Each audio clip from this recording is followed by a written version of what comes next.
The parable of the prodigal son, of the waiting father, the older brother, the fatted calf. Is it one parable? Is it several parables? Or is it a snapshot of the complexity of life, the way things are in all their painful confusion, the way things are all too often seen from several perspectives? The perspective of the fatted calf might make an interesting sermon, but maybe we'll leave that one alone. Certainly not very vegan friendly. Let's begin where Jesus begins, the perspective of the younger son. In Jesus' world, it had to be a son. Daughters didn't usually inherit property, so the story wouldn't have made sense. But in our world, this could just as easily be the prodigal daughter.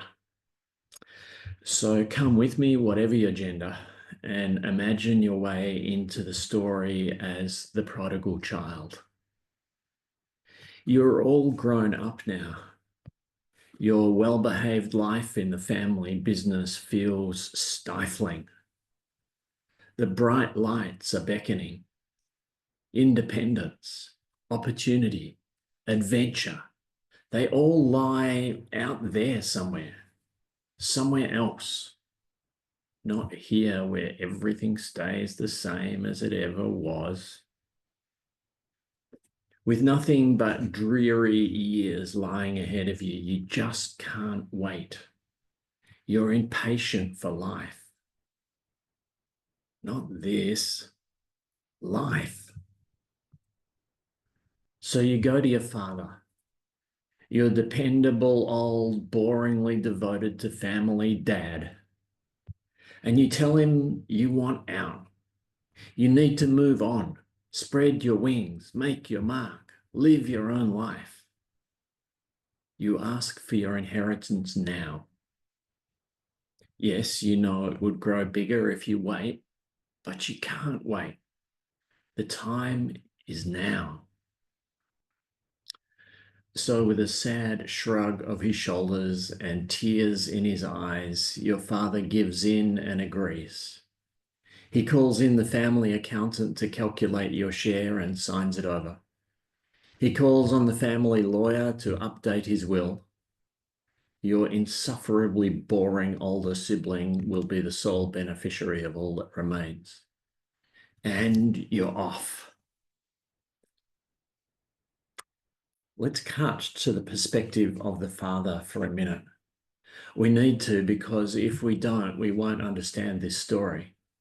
Because for those listening to Jesus, this story is already utterly ridiculous. In his culture, and in many cultures today where family honor and avoiding shame mean everything, this story already makes no sense. No father could possibly agree to this, ever. Here is your beloved younger child shunning you and all you have worked for, asking you to divide up the property and hand it over and say goodbye. It's like he's asking you to cut out half of your heart and hand it over. This is a grievous insult to the family. This is wishing you were dead. This is outrageous rebellion against you. Spitting in your face in public would have been more tolerable. This is so unthinkable that the law of the day prescribes death by stoning as a fitting punishment for this. But this impetuous youth truly is half of your heart. Punishment doesn't even occur to you. But oh, how it hurts and humiliates. Everyone you know will now see you as a failed parent. Saying goodbye to your child and your property breaks your heart. This is my heart, my life, broken for you. Grief and shame feel like they could overwhelm you.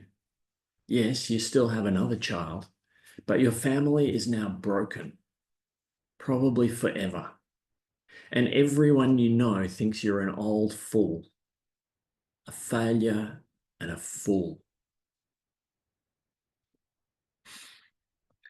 Now imagine yourself back into being the prodigal child and fast forward a few years. You're in deep trouble now. The life of a cashed up backpacker was a blast. Unsustainable though. The money's gone. Unskilled labouring as an undocumented immigrant proves to be way worse than the boring family business. You're pretty much homeless, living hand to mouth. What to do? You'd give anything to turn back the clock, to unburn your bridges, to have a family and a home again, to have a place where you belong. But bridges don't unburn, do they? Your father humiliated himself in letting you go. You more or less told him he was dead to you. People would despise him if he took you back. You can hardly ask him to do that to himself. Not again. But this is hell. Surely this is hell. Cut off from all love, all belonging, all hope, with a memory of home tormenting you. A hell so much of your own making that the inescapable justice of it mocks you to your face. The most junior, unskilled labourer in your father's business is living more comfortably than you're living now. They've got a kindly boss, a stable job, and board and lodgings provided. Plan takes shape in your mind. You'll make your way back home. Turn up one day offering a grovelling apology. Ask to be taken on as a junior labourer, a bottom-rung wage slave. You know you can never be part of the family again. But if you can live in its shadow and contribute your labour, that will be enough. More than you deserve, perhaps, but enough to rebuild something from the ashes of your life. So in the absence of any other sort of plan, you set off on the long trek to what used to be home. After a journey of many weeks, you're in sight of home. The old town still looks the same as it ever was. You're rehearsing your grovelling apology in your mind, one tired foot in front of another, and now you can see the family home.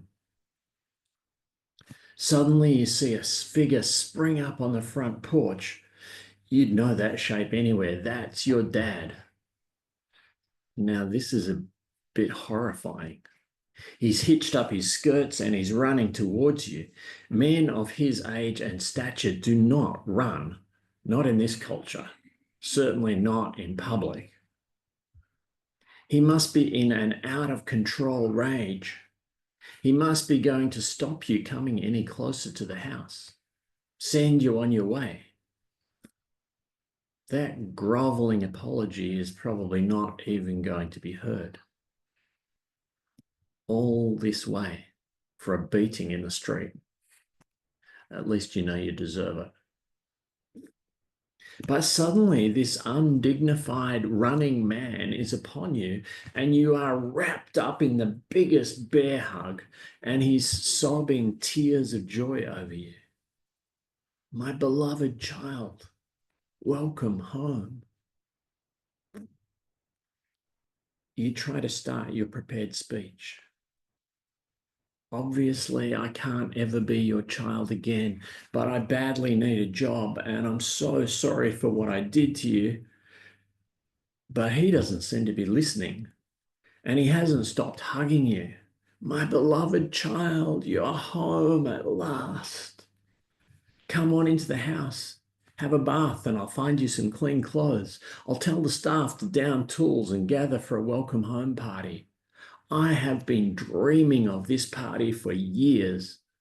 We'll roast the fatted calf on the spit and eat and drink and sing and dance all night. My beloved child, I can't believe it. You're home at last. Let's change perspective again and see this party through another set of eyes. Imagine yourself now as the older sibling. You're the one who stayed home, the one who stayed loyal to the family, the responsible one who always did the right thing. You're the sole heir now, the one who owns it all. But there have been times you have resented your irresponsible younger sibling, times when another pair of hands would have made a real difference, times when it would have been easier to get some needed time off had there been a partner to step into the breach. But you've always gritted your teeth and soldiered on. Your father could always depend on you. Today, you are arriving home after being out on business. You hear the sounds of music and laughter. What's the big occasion? As you untie your boots on the porch, one of the staff steps out, a beer in hand. What's going on? You ask. The young'un's turned up out of the blue. You're not the only child anymore. Your dad's given us all 2 days off for a party and put the fatted calf on the spit. Biggest party I've seen in friggin' years. Something knots up deep in your guts. When did you ever get a party? All these years proving that you're not like that one, proving that you deserved your inheritance, that you'd never shame your father. All these years. And when did you ever get a party? You pull your boots back on in disgust and stomp off towards the gate. The front door opens again. It's your dad. Come on in and celebrate, he says. We're a family again. How good is that? How good is that? You spit back. That bludgeoning prick is no family of mine. How can you even think it? That scumbag humiliated you in public, tore your heart out and swanned off, took all you gave and partied it away to nothing. You and I have slaved while that one partied. The last thing that lowlife deserves is another party. But how can we not celebrate? Pleads your dad. I haven't been so happy in years. Finally, I have my family back together again. Finally, I have both my beloved children again.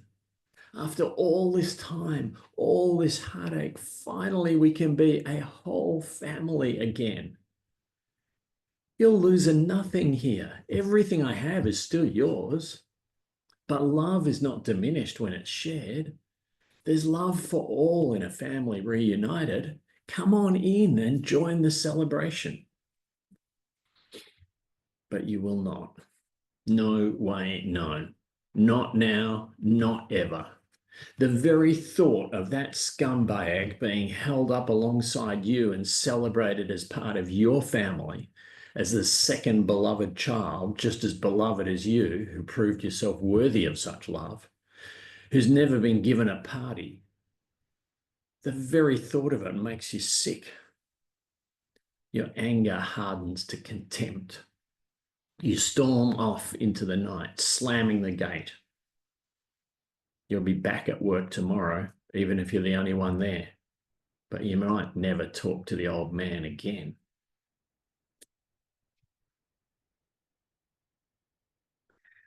To really understand what Jesus is saying with these stories, we have to finish up by looking through the Father's eyes again. So imagine yourself again as the Father, pleading with your ever-dependable older child on the porch. sadly watching your beloved child stomping off into the night while the sounds of parties still fill the air. All you had ever longed for was that you could all be together again, to be family again. You loved them both. Your love wasn't measured out by merit. It wasn't for sale to the hardest worker. Property inheritance worked that way. That's the law. But your love was never just reward for effort. It was just love. Love overflowing for your beloved children, no matter what. This is breaking your heart all over again. One child is asking to be your slave. The other is claiming to have never been anything but a slave. Why can't they both accept your love and know themselves free? Why is the older so obsessed with the younger? So obsessed with being different? So obsessed with being better? Why is the older so consumed by hostility for the younger? So unable to relax and feel loved by you, unless the younger is cast out and rejected? Why can't these two love each other again? Why does first one and now the other insist on tearing the family apart and on tearing your heart out? As long as either one is hating the other, they will despise you for loving them both the same. So when one hates the other, they reject you too. And the family is broken all over again and more than ever. So there you stand on the porch, tears streaming, heart shattered, the ass falling out of your world, suspended between the sound of a party and the sound of a gate slamming. Here is my heart broken for you, both of you. Here is my life poured out for you, both of you. Just when I thought I had you both back, there is an empty place at the table again. An empty place in my heart. A place that can only be filled when you love one another so that we can come to the table together. Here is my heart. Here is my body, broken, broken for you, all of you.